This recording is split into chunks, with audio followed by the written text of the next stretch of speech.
Today I'm making an absolute classic custard tart. It's got a lovely silky smooth filling, hint of nutmeg, and it's all wrapped in a lovely crisp buttery pastry. This one is a proper nostalgic bake.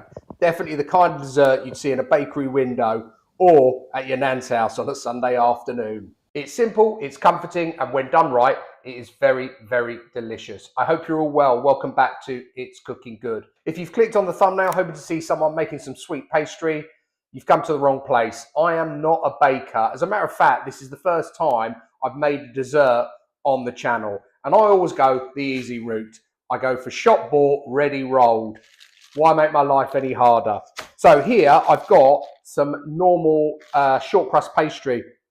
I couldn't find any sweet crust pastry anywhere. I don't know if they still sell it or not. Just Roll used to do it. And I bought this one, which is a Tesco's one, because I often get asked when I've used pastry before which one I've used. So today I'm using a Tesco one, and that's all they had. It's like an extra large one, so I'll have loads left over. So just roll this out, taking it out of the fridge, let it rest for about 15 to 20 minutes, as per the pack instructions. And to sweeten it up a little bit, I've just got some granulated sugar. So I'm going to grab some of that and just liberally sort of spread it around just to get that sweetness injected into our pastry. And here I've got some nutmeg. I like to add some nutmeg to this pastry also. So just give it one of these microplanes. Just give it a grate around. I love that smell. Love nutmeg. So good. If you haven't got the whole nutmeg like that, just use the powdered version that you can buy from any supermarket. And there we go. That's that. Here I've got a rolling pin, obviously, and I'm just going to extend this out a little bit so that it fits around our tin. At this point, you want to make sure your oven's on, and you want to set the oven to 180C fan, because we're going to blind bake this first. That's it. And look, you get that lovely speckled effect from the nutmeg and obviously the sugar as well. I think that's probably us done there. Okay, I've got here a removable base tin. That's a 22 centimeter tin. All I've done is I've lightly greased it with a little bit of butter. So let's just move our pastry and we'll take it off our paper. This is where it all goes horribly wrong for me with pastry. That's it. There it is. In there. Christ, I've got loads of the stuff. And just feed it in so that you've got it nicely down into the corners of your tin. Just work it in. That's it. We're pretty much there. Get rid of some of that slack. And that's it. Just hang it over. Don't worry about trimming it up yet. We will trim that up in a little while.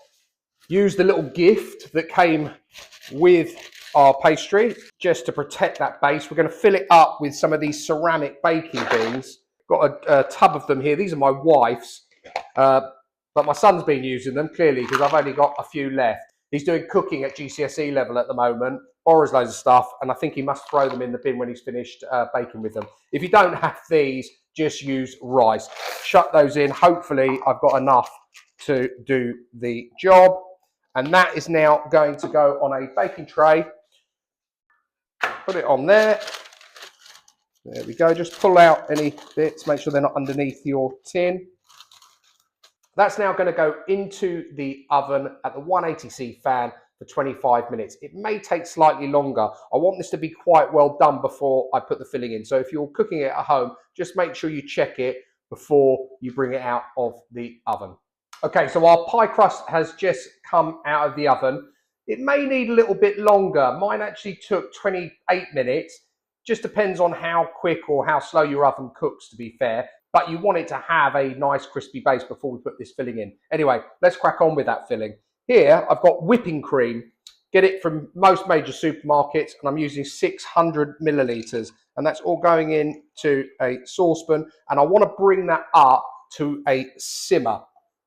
While that's doing its job, we'll crack on with the rest of it, which are eggs. Now, 8 egg yolks. Yes, you heard right, 8 egg yolks in this recipe, and they're going to go straight into a bowl, and they're large egg yolks. To that, I like to add a little bit of vanilla essence or extract, whatever you have, just a dash, not too much. It's quite powerful stuff, so go easy on it. And then to that, 75 grams of granulated sugar, all in the mix. And we're just going to give that a good whisk around. Okay, our whipping cream's come to a simmer, and that's going to go straight into our egg mixture. Give that a good stir in. And then what you want is I use anyway, a jug and a sieve. What we want to do is just strain this mixture so that we've got no lumps and bits and bobs going into our tart. So I just do it this way and it works really well. That's it. Okay. And then what you'll find when you do this stage, you're going to get little bubbles forming on the top, like a foam almost. So you just want to skim that with a spoon. Hopefully you can see what I'm talking about there. Try and keep my hands out of the way. Just this sort of foamy stuff. You don't want that in there. That's it. We are done. Let's get our pastry case. Now at this stage, you want to turn your oven down to 120°C fan. You don't want scrambled eggs, yeah? This is going to cook quite slowly. Get your mixture straight into your case. If you did have any sort of little holes or tears in your pastry at this stage, you could patch them up. It'll be fine. That's it. In with our mix. I'll tell you what, 2 things. One is, if you don't like pastry or you don't want the pastry, use that mix and put it into little ramekins. Put it in the oven at 120°C fan for the 35 minutes, and they are amazing. Just little custard pots. Oh, reminds me of when I was younger, you used to get those custards with the skin on the top. Oh, and rice pudding, very similar. And the other thing was, I just was thinking about this. The last time I actually made this recipe was for my grandmother. God bless her. She's no longer with us, unfortunately. And I used to always say to her, what do you want, Nan? Do you want me to cook you something? She'd go, oh, yeah, please, make me that custard tart. Honestly, every time. And I would make it for her, and she would absolutely demolish this. So this one's for you, Nan. Okay. Our nutmeg, and I'm just going to grate a little bit more over the top. As a matter of fact, quite a bit. I love the nutmeg. So, and also it gives it that look. You know, when you see those custard tarts in the shops and stuff, I think that colour it gives when it goes that sort of golden brown on the top, as well as the flavour, obviously, just delightful. That's it, plenty of it. Get it in there, come on. That's it. That looks pretty good to me. Plenty on there. Okay, and as I say, 120°C fan now, and that's going to go in for 35 minutes. What you're looking for with this is it to have like a jelly-like wobble. It's just going to be holding up on itself. If you want it slightly more done, then leave it a little bit longer than 35 minutes. The only thing I will say is once this cools down, and if you don't eat it, you probably will, all on the same day, and you'll refrigerate it overnight, the next day it does firm up just a touch more as well. So I like it just, as I say, so it's got a really nice wobble or jelly-like wobble. So I'll see you shortly when we pull it out of the oven. So custard tart is now done. It did take the 35 minutes in my oven. And I just want to show you what I mean about the wobble. Hopefully you can see that. It's still got that lovely custardy wobble. And that's what you're looking for. And this is best served at room temperature. So I'm going to let it sit before I take it out of the case, trim it up nicely, and then we can give it a try. And there we have it, my custard tart. Looks wonderful. I'm really pleased with it. I took it out of the case. I just trimmed it up with this sharp knife here just to give it a clean edge. Did get a little bit of a breakage here, but you know, what can you say? It's homemade, yeah? So let's take a little slice. I've got a little cake slice here. And I'm just going to go in here. Oh, it's got such a great wobble on it. Really has. And then Move that round. Try not to break my pastry. A little bit there, that's fine. Okay, I'll slice here. And let's just get that piece out, get it on our plate. Look at that wobble, look at that. Just use a knife here, just to fish it off there. And that's what I was talking about, look at that. It's like jelly, wonderful. So let's give it a try. What I love is this is just set, it just ever so set, just enough to hold itself up on its own. Look, still wobbling away. It's like a nice jelly.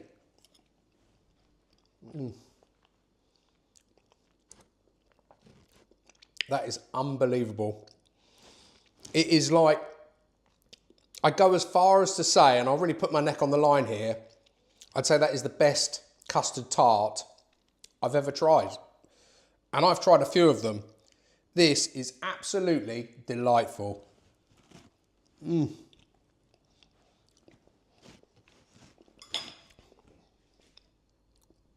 lost for words for once. Put it this way, I think my nan would be very proud of that. Absolutely she would, without a doubt. And guys, you saw how quick this was to make, limited ingredients. Just make sure that you do rest it, let it go to room temperature. And this is absolutely fine in the fridge. It will last up to about 3 days and it will firm up slightly, but not too much. You'll still get that lovely, soft, silky centre. If you're a custard lover, this needs to be part of your repertoire without a doubt. It is insanely good. Trust me. Guys, I really do appreciate you tuning in and watching through to the very, very end. If you like the content, please do consider subscribing by hitting the subscribe button down below. Please also press all the other buttons, like, share, and also the notification bell so you know when I'm posting another recipe. You'll be alerted.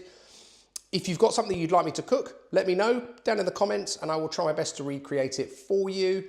I'll put all of the details of today's custard tart down below in the description as always. And all that's left for me to say is until next time, it's cooking good.